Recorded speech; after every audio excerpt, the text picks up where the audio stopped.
News. తల్లికి వందనంపై కీలక ప్రకటన చేసిన కూటమి ప్రభుత్వం ఈ పథకం అమలుకు 2025-26 విద్యా సంవత్సరానికి గాను 9,407 కోట్లు కేటాయించినట్లు మంత్రి పయ్యావుల కేశవ్ చెప్పారు. చదువుకునే ప్రతి విద్యార్థి తల్లికి 15,000 రూపాయల ఆర్థిక సాయం అందించినట్లు తెలిపారు. విద్య ఎంత అవసరమో చైనీయుల సామెత ద్వారా వ్యక్తీకరించబడింది. మీరు సంవత్సరానికి ప్రణాళిక వేస్తే వరి నాటండి, దశాబ్దానికి ప్రణాళిక వేస్తే చెట్లు నాటండి, జీవితకాలానికి ప్రణాళిక వేస్తే ప్రజలకు విద్య నేర్పండి. పిల్లలకు విద్య అందించడం తల్లిదండ్రులకు భారం కాకూడదని మా ప్రభుత్వం బలంగా విశ్వసిస్తోంది. ఏ కారణం చేతను ఏ బిడ్డ విద్యకు దూరం కాకూడదని విశ్వసిస్తున్నాం.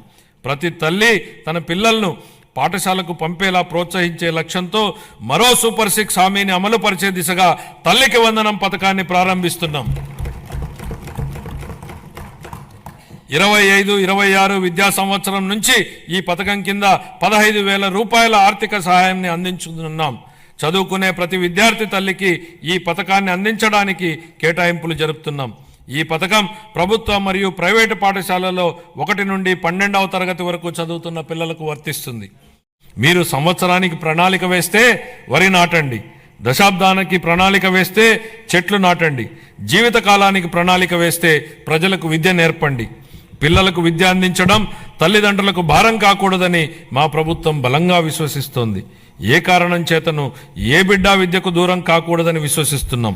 ప్రతి తల్లి తన పిల్లలను పాఠశాలకు పంపేలా ప్రోత్సహించే లక్ష్యంతో మరో సూపర్ 6 హామీని అమలు పరిచే దిశగా తల్లికి వందనం పథకాన్ని ప్రారంభిస్తున్నాం. 25-26 విద్యా సంవత్సరం నుంచి ఈ పథకం కింద 15,000 రూపాయల ఆర్థిక సహాయాన్ని అందించుతున్నాం. చదువుకునే ప్రతి విద్యార్థి తల్లికి ఈ పథకాన్ని అందించడానికి కేటాయింపులు జరుపుతున్నాం. ఈ పథకం ప్రభుత్వ మరియు ప్రైవేటు పాఠశాలలో 1 నుండి 12వ తరగతి వరకు చదువుతున్న పిల్లలకు వర్తిస్తుంది. అదేవిధంగా సర్వేపల్లి రాధాకృష్ణ విద్యామిత్ర పథకం ద్వారా 35.69 లక్షల మంది విద్యార్థులకు ఉచితంగా పుస్తకాలు, యూనిఫామ్లు, డొక్కా సీతమ్మ మధ్యాహ్న బడి భోజనం పథకం ద్వారా విద్యార్థులకు పౌష్టికాహారాన్ని అందిస్తున్నాం. ఉపాధ్యాయులకు స్నేహపూర్వక వాతావరణంలో కూడిన విద్యా వ్యవస్థ కోసం గౌరవనీయ మానవ వనరుల అభివృద్ధి శాఖ మంత్రి నారా లోకేష్ గారి చొరవతో మా ప్రభుత్వం అన్ని ప్రభుత్వ పాఠశాలలకు ఉచిత విద్యుత్తును అందించాలని నిర్ణయించిందని గౌరవ సభకు ఎంతో సంతోషంగా ప్రకటిస్తున్నాను. ఇది స్థానిక సంస్థలపై ఆర్థిక భారాన్ని తగ్గించడమే కాక ఉపాధ్యాయులు మరియు విద్యార్థులకు ఒత్తిడి లేని వాతావరణాన్ని కల్పిస్తుంది. 25-26 ఆర్థిక సంవత్సరానికి పాఠశాల విద్యాశాఖకు 31,805 కోట్ల రూపాయలను కేటాయింపును ప్రతిపాదిస్తున్నాను.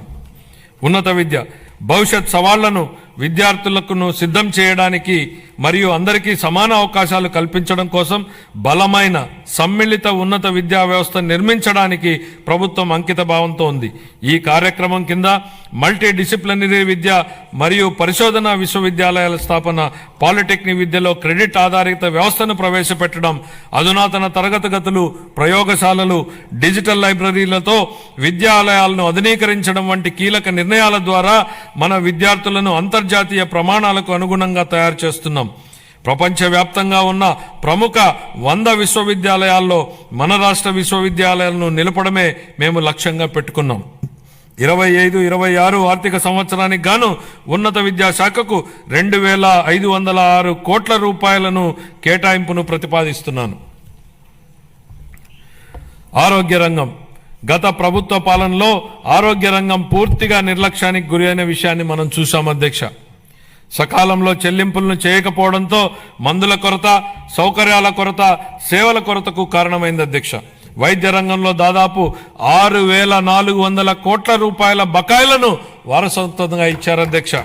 దీనిలో 1,624 కోట్ల రూపాయలను చెల్లించి తిరిగి గాడిలో పెట్టేటువంటి ప్రయత్నాలు ప్రారంభించాం. నిర్లక్ష్యానికి గురైన వైద్యారోగ్య రంగాన్ని గాడిలో పెట్టడమే కాకుండా ఈ శాఖకు సంబంధించి ప్రజారోగ్యానికి సంబంధించి మేనిఫెస్టోలో ఇచ్చిన హామీలను అమలు చేస్తున్నాం.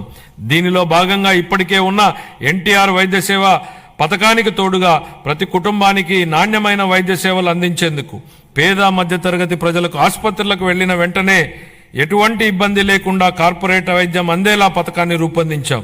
దీనిలో భాగంగా ప్రతి కుటుంబానికి 25 లక్షల రూపాయల ఆరోగ్య బీమా పథకాన్ని అందుబాటులోకి తీసుకొచ్చేందుకు మా ప్రభుత్వం ప్రణాళికలు చేపట్టింది. ఈ ఏడాదిలోనే ఈ పథకాన్ని అమల్లోకి తేనున్నాం. దీంతో పాటు ఆసుపత్రుల్లో మందుల సరఫరా, మెరుగైన వైద్య సేవలు, పారిశుద్ధ్యం వంటివి ఇప్పటికే చేపడుతున్నాం అధ్యక్ష. 25-26 ఆర్థిక సంవత్సరానికి వైద్య ఆరోగ్య మరియు కుటుంబ సంక్షేమ శాఖకు 19,264 కోట్ల రూపాయల కేటాయింపును ప్రతిపాదిస్తున్నాను అధ్యక్ష. పంచాయతీరాజ్ మరియు గ్రామీణాభివృద్ధి.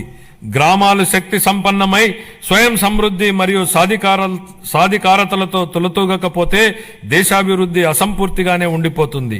దీన్ దయాళ్ ఉపాధ్యాయ అన్న మాటల అధ్యక్ష. గ్రామీణ ప్రాంతాల అవసరాలను తీర్చాల్సిన గురుతర బాధ్యతను గత ప్రభుత్వం విస్మరించింది. రహదారులు, తాగునీటి వంటి కనీస అవసరాలను పొందడం ప్రజల హక్కు అయినప్పటికీ గత ప్రభుత్వం వీటిపై దృష్టి పెట్టలేదు.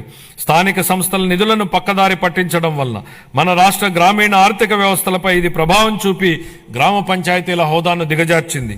గౌరవనీయ ఉప ముఖ్యమంత్రి శ్రీ పవన్ కళ్యాణ్ గారి మార్గదర్శకంలో ప్రజల జీవన ప్రమాణాలు మెరుగుపరచాలనే లక్ష్యంతో మా ప్రభుత్వం గ్రామీణాభివృద్ధిలో ముందడుగు వేస్తోంది.